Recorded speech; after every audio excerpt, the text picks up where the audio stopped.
Vamos dizer aqui, vamos mostrar para você um formato de um plano de controle, pessoal. É um formato que eu gosto muito também e que eu trouxe a exemplo de um formulário. Então tá aqui um primeiro cabeçalho, você pode ter aí plano de controle em relação a quando é um protótipo, quando é um pré-lançamento, quando é produção. Então geralmente quando o produto já tem uma vida útil, ele é de produção. Então aqui tem um cabeçalho básico onde é colocado uma série de informações em relação ao nível de revisão, a equipe que gerou esse formulário, nome da peça e da descrição, fornecedor. Então isso aqui depois você pode ver com mais cuidado. Essa é a primeira parte do cabeçalho. A segunda parte é em relação à identificação da etapa do processo onde o controle é executado. Então está aqui o número da peça ou do processo, o nome do processo, ou seja, a descrição daquela operação, máquina, dispositivo padrão, ferramenta para a manufatura, então aonde aquele processo é feito ou aquela etapa do processo é executada. Então essa é a primeira parte, vou te dar um exemplo claro daqui a pouco em relação à parte de identificação da etapa do processo. A segunda parte são as características de processo ou produto que devem ser monitoradas e controladas. Então está aqui muitas vezes o número daquela característica em desenho, se é uma característica de produto ou de processo, e se ela é uma característica especial, ela tem uma identificação, muitas vezes é um asterisco, muitas vezes é um triângulo invertido, depende do desenho e de como o cliente final ele identifica essa característica especial para você. O que é uma característica especial, pessoal? Uma característica especial é aquela característica que é extremamente importante para o usuário final, para o cliente final, e que você tem que ter alguns controles extremamente robustos, porque ela impacta diretamente na performance ou na segurança daquele produto que você está fornecendo. Muitas vezes não dá montagem, ou da montagem, e se falhar pode ter aí um risco ou uma severidade realmente grave no cliente final. Então, o que são características especiais, pessoal? São aquelas características em que é necessário um controle robusto. O que é um controle robusto? Ele pode ser dividido em 3 etapas. Uma condição preferencial de controle robusto são dispositivos à prova de erro, ou Pokayokes. Então, naquelas características ditas especiais, é sempre preferencial que você tenha Pokayokes ou dispositivos à prova de erro.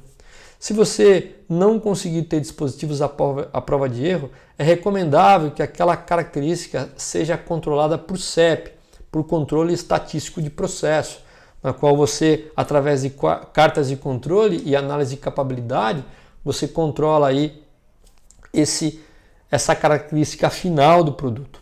E caso não for possível a carta de controle, então é necessário que você faça a contenção 100% através de medições manuais. É necessário que você tenha conhecimento que mesmo assim você vai ainda permitir a passagem, porque tudo que é manual é passível de passar produtos defeituosos ao cliente, por volta aí de 15%, tem uma eficácia aproximadamente de 85% quando é feito aí a contenção de forma de inspeção 100%.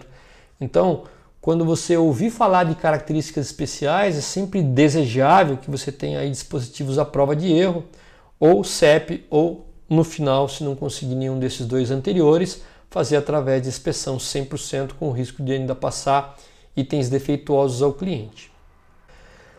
Uma outra etapa do formulário de um plano de controle são as medidas, né? São detalhes sobre o método de controle, as tolerâncias especificadas de processo ou de produto, a técnica que você vai medir essa especificação, o tamanho da amostra, quantas peças você vai coletar do lote, a frequência, de quanto em quanto tempo você coleta essas amostras e algum método de controle para que seja executada essa técnica de avaliação. Então, está aí mais uma parte importante do formulário.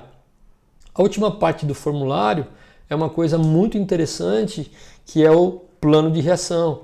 É o que o operador deve fazer caso aquele item de controle ou aquela característica de produto não foi ou não está dentro do especificado.